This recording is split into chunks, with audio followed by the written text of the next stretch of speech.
Hello, Taurus. It's umomgtarot, and this is your secret stalker. Secretly wishes you knew this. Tarot card reading. Hey. What kind of energy is this? I'm lighting this candle. I'm a little distracted right now, but I'm going to do your reading. And I'm going to start with the astrology reading cards. You know the deal if you're from around the way. I'm going to carve out this character, and then we're going to get into a tarot spread and see what's going on. Okay, dogs. If you'd like your own personal reading, please check out the description. There's a link to my website. And here's your first card. Capricorn. Look at that. Some of you guys are dealing with a Capricorn. Fellow earth sign. The energy around you is serious, materialistic, and hardworking. It bestows shrewdness and cautious ambition.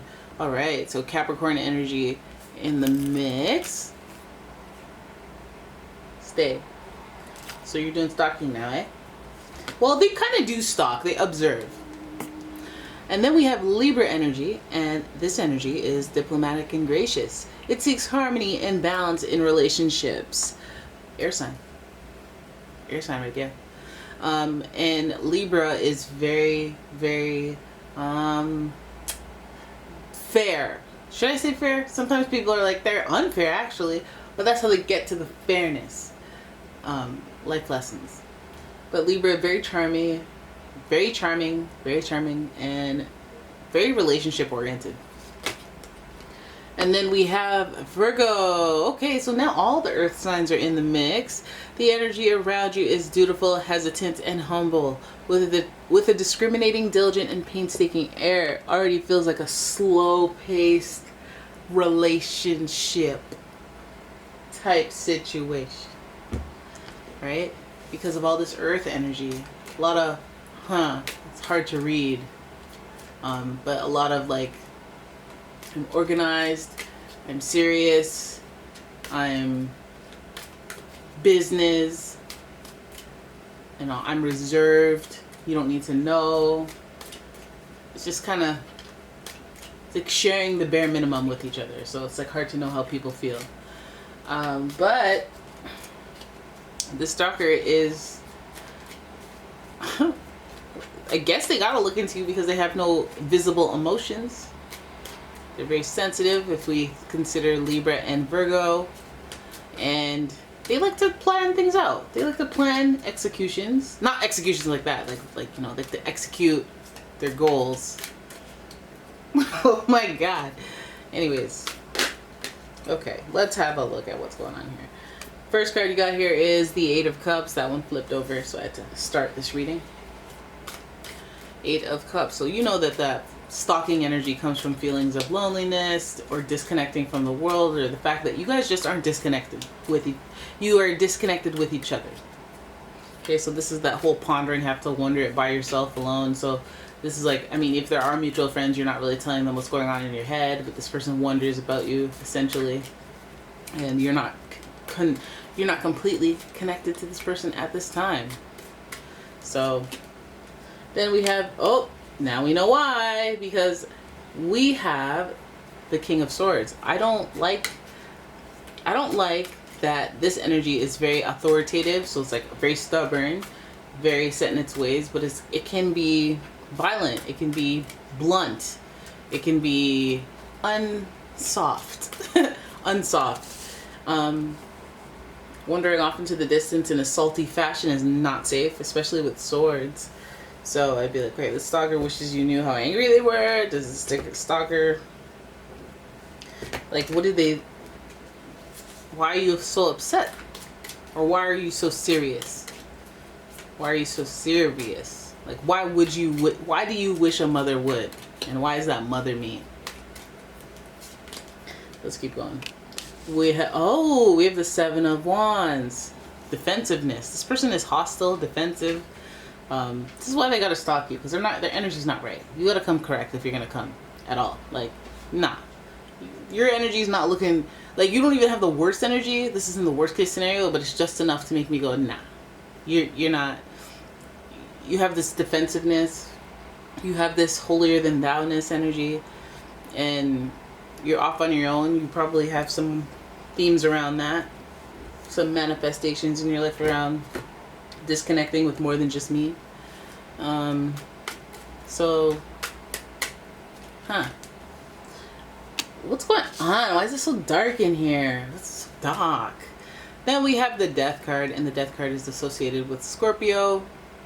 We have those brooding feelings. Oh, this person is just, I don't like it. Lock your doors tonight. Like, don't leave the windows open without a bat. Or without bells next to the window. Do not like this stalker. This is not a fun stalker. Oh, this person's feeling stressed, pressured, burdened. They have a lot of burden on their back. They can't release it. Okay, so they're looking at you. They're looking at you for that type of energy. To take it out on you, or blaming you, or something. So this person is heavy. Like I said, this person seems very reserved, holds back, doesn't communicate their thoughts, their feelings so much. They're observers in a stalking situation, in a stalking reading. That Capricorn and Virgo energy is not what scares me. I'm not saying I'm scared, but I'm saying that as on matters of love, there might be a particular imbalance. The disconnect that they feel from you is emotional and spiritual, and they don't necessarily like it. And as much as they're on their own and disconnecting, I feel like they're like walking away to stalk. Let me disconnect from you. Let me watch over you and see what you got going on. But I'm in my feelings while I'm doing this. This isn't like let me see that you're okay and doing all right. It's like I am in a solitary place or a depressive mode while I make this decision. And then on top of that, I have this authority, maybe even like, the upper hand in this scenario, depending on how the disconnect happened. The King of Swords is like, I may even have resources. I may even have like some sort of upper hand that is power-based control, or maybe even manipulation tactics I'm able to pull out.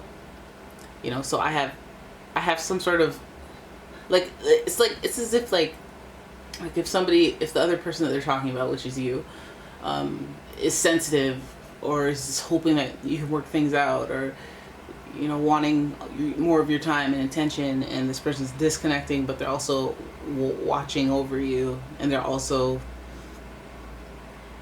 very defensive. It's like somebody who expects from you what they won't give you. Like, they're not willing to let you know all this information, but they want to hear all that information from you. Tell me where you were last night. No, tell me where Gil were last night. Don't raise your voice. I'm not telling you where I am. You know what I mean? Like, it's masterful energy as far as communicating and negotiating and trying to switch the subject and trying to like word your way around stuff, and like, okay, well, and then you just shifted the thought process or the conversation to something else, or gaslighting, or whatever the heck. But anyways, we have the Seven of Wands right next to it, and that's giving off the defensive energy. So there is that dynamic between the two of you.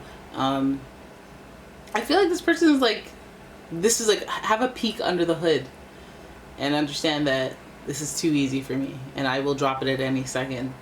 So it feels kind of like a emotionally unstable type person, watching over you, but in some weird way they feel like if you knew that, you'd be like, oh, you really care, like something like that. Like, they think they're on TV. I don't like that Death card, by the way, guys. The way she's just like, she looks like she had been stalked before she got to that place. So I don't necessarily like that. I just feel like people have weird emotional intelligence. I shouldn't even call it emotional intelligence, but they just have no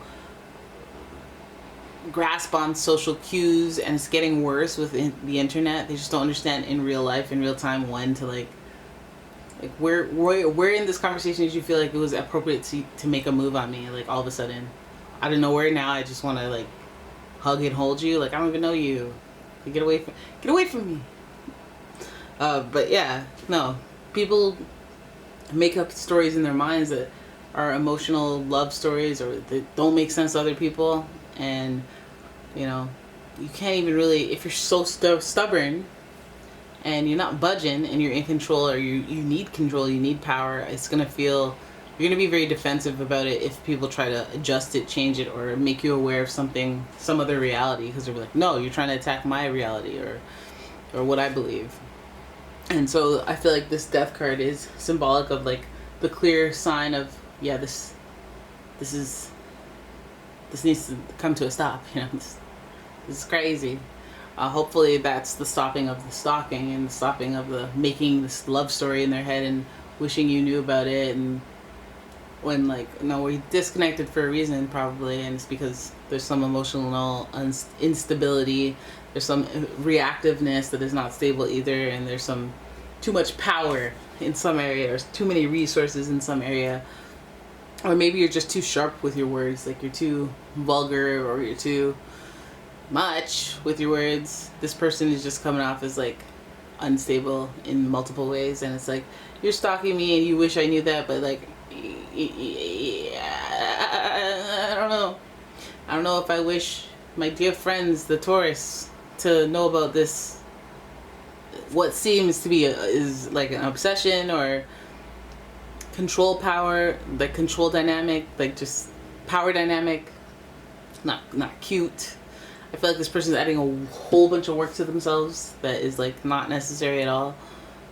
Breaking their back to figure out things, to find out stuff, like they're on a TV show and they could catch some charges if they get caught because they're just doing too much stalking. But like they think they've rationalized it somehow that they're doing it in like this romantic way or whatever. So like, let's hope that this person, this death card is like, oh crap, I snapped out of it, like, or I realized what was going on here, and I was like, oh wow, I need to check myself in, because maybe once it becomes too much of a burden or too much of a headache to deal with, they'll stop, because we do that. 10 is a card of completion, so we're heading home with the burdens, and maybe one day when they like have an awakening about like, oh dang, what am I doing? This is a bit much. I'm missing like important dates to go stalk. I'm staying up late at night to look up profiles and stuff like that. You'll have one of those moments. But yeah, until then, yeah, that's what's going on. It's a pretty creepy reading, actually. I'm gonna get out of here, burn some sage. I hope you guys enjoyed the reading. If you did, please give the video a thumbs up and subscribe to the channel. Leave a comment, share the video, and if you'd like your own personal reading, please check out the description. There is a link to my website as well as a link to my Etsy shop. And yeah, I will see you in the next one. Thanks for watching. Bye bye.